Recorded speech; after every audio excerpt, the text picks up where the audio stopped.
Hey guys, Scott Patton here, and this is my top picks for the month of July. You know, during July, really temperatures are going to start getting the upper 90s. I mean, 95 to 98 degrees in the next week. So it's probably going to start happening now through July and August, and that's going to make a lot of these fish move offshore.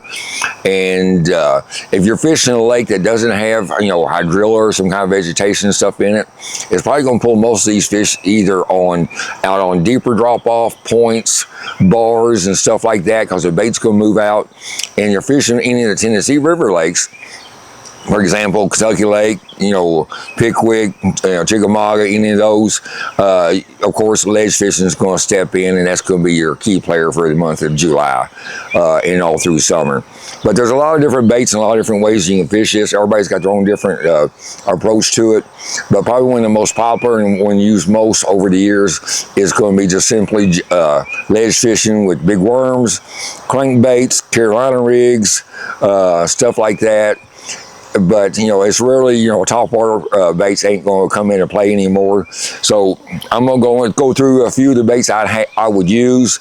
I know a lot of times the guys that are forward facing, of course, are going to be shaking them in and stuff out there. The majority of the time, they're throwing a Corky. Which I'm going to still be throwing that out there too, because I know I'll be able to see some fish just swim around, or even schools of fish I can throw that bait in there.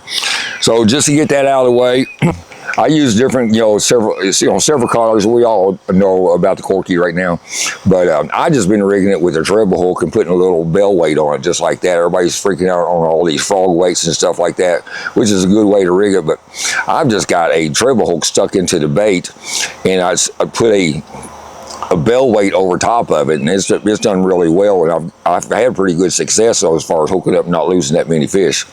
But I'm going to throw it on about 17-pound test fluorocarbon, and I've been using a lot of the Cast King fluorocarbon here lately. It's done real good for me.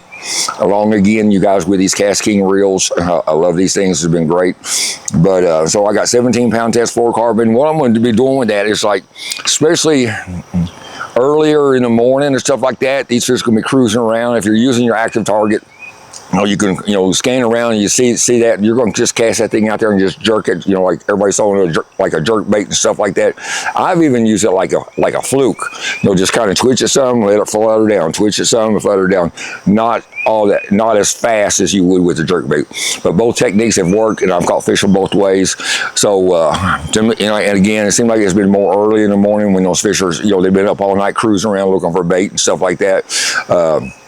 But as the fish move, it gets deeper later in the morning and stuff like that. These fish going to they're going to be up on the flats and stuff at night, and then when they come off the ledge or in the deeper part of the cover you're fishing, they're going to be down in that deeper zone, because they're going to go down there. It's kind of like a deer feeding in the fields all night long, and then once the sun gets up, they're done. They've been up there eating, and they're going to just go down and set more in the bottom, and they go find a mussel bed. It could be some stumps down there like that, but those fish are just going to kind of be dormant.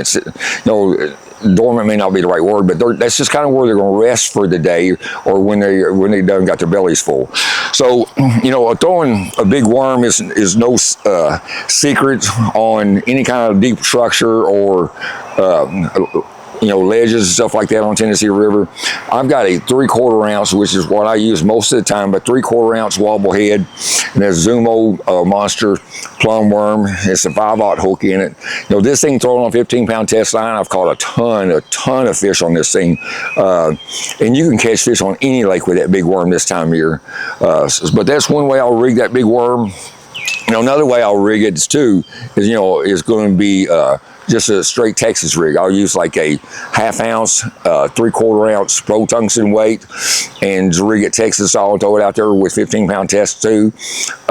If there's not a lot of current, if they're not pulling current, then I'm gonna go. Well, you normally use the 1/2 ounce, but if it's gonna be more current, say if they're pulling 50, 60, 70 thousandths, then I'm gonna use probably 3/4 ounce, because I don't want my worm to be washed away in that current as I'm going down through there fishing. So that extra weight, like when you know exactly where a mussel bed is, you know exactly where a group of stumps is, then you can cast that thing out there, and it's going to fall fast enough and land in that area. Because if not, if they're pulling a lot of water and you throw at your waypoint, then it's just going to wash it down as in that current. So you got to keep that in mind with the weight and how much current that is being pulled on how much weight you'll go with throughout the day. You know, another deal is just a stand-up shaky head. Great system, great setup, easy to use, and but that's a 5/16. I do that a lot also. It will kind of stand up a little bit more when it falls to the bottom, so you got more of a stand-up. You know, the bait just stands more up in the water like that. With the wobble head, what happens is, and it's good when they do have current, so as, of course that thing's going to just wobble around. I know you can't see that a little bit, maybe we'll put a little clip in there. So what happens, that falls down in there, and as you're letting it sit there, that worm's going to be moving around because it swivels around. So it gives it a different type of action and stuff. And this football head really works really good when we do have a lot of current.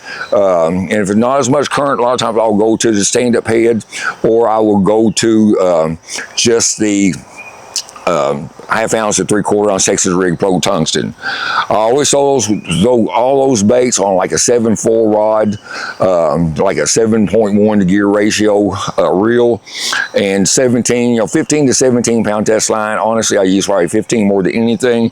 And as we're speaking of worms and stuff, one of my favorite baits to throw deep water. And I was just down on Kentucky Lake catching some fish on it. I was throwing a 3/4 ounce football jig, and I've got a raised bug rigged up to it. That's more of a green pumpkin color. And again, here on the football jigs, they're a little bit different than worm, because this bait is going to catch more water, so it can be more buoyant than a streamline worm falling down through there. So I'll usually always start with a 3/4 ounce head, okay, and I'll go up to a 1 ounce head. I rarely ever go over a 1 ounce. It's the same principle. When there's not as much current, 3/4 ounce works good. I mean, I'm talking about, you know, you're going to be good with that, you know, up to probably 65 thousandths in the current. Anything over that, a lot of times I'll go to that 1 ounce football head, because I know where my muscle bed is, I know where my stumps are. I want to make a direct cast, let it go past it, fall right into past that muscle bed. That way I can work to it. If not, you're basically being washed down. If you're throwing in 10, 15, 20 feet of water, there's enough current, it's going to wash that bait away, and you're missing your target and missing the fish. So again, anytime you're throwing a football jig, worms, or even a Carolina rig, you know, keep that in mind on how much current you got and how much weight you need to add to it. You know, I'm going again too, you know, there's this time of year, fish get a lot of pressure, which they get a lot of pressure, it seems like getting more all the time. But a drop shot rig, I usually throw it on a ½ ounce most of the time, because I want this bait to get down there. If you're not using a drop shot in the summertime, you're really missing out, because it's just going to catch a lot of fish. It's a little bit more finesse type technique, you guys, and you can go, I've got this one rigged up weedless, so we'll show that. But you also do an open hook, and if I'm fishing around grass or wood or something like that, I would try to usually do a weedless rig on my drop shot. If I got more open water, then I will go to an open hook. And the thing with the drop shot is you really got to play around with it. You know, colors, you know, this Morning Dawn is probably one of the best colors on drop shot, but you know, Aaron's Magic, there's a lot of, you know, green pumpkin shades and stuff like that that's going to catch them. You have to play around with that. And again, you want to play around with the size of the worm you're throwing out there, guys. This is basically probably about a 5.5 inch worm. I'm not sure what they actually measure that as, but you know, they make a little, you know, 3 and 4 inch worms. There's been times where they don't want that bigger bait. I'll even bite that off and make it smaller, or I can buy a smaller bait and drop shot with it. So if you're seeing fish down there and you're drop shotting and they're not eating it, change up colors and change up sizes too, because a lot of times that size can make a big difference, especially if they're not real active and wanting to eat. Okay, so drop shot deal right there. And going again, I'm always going to throw that on a spinning reel. I've got 15-pound test braid, and then I got a 12 or 10-pound test leader. I'll go 15 and maybe a 12-pound test leader sometimes, and I'll go, you know, a 10-pound test leader, but I hardly ever go beyond a 15-pound test leader, unless maybe I'm up north fishing in those super clear lakes and stuff like that. Then I'll go to a 10-pound test. Okay, so you can either use a green with the leader, or you know, or something more visible, or the red is, if you guys like to see in your line. I've got some rigged up both ways, but I don't have any problem just on a straight green. That's really not going to matter. It depends on your preference, but I want to always use a leader, a fluorocarbon leader with this, guys. Okay, so the next bait is one of my favorites on any of the Tennessee River lakes, or when they're offshore, stuff like that. You can just cover so much more water. If you get those fish active, you can really put them in a boat really fast. I mean, I remember days on Kentucky Lake and stuff like that.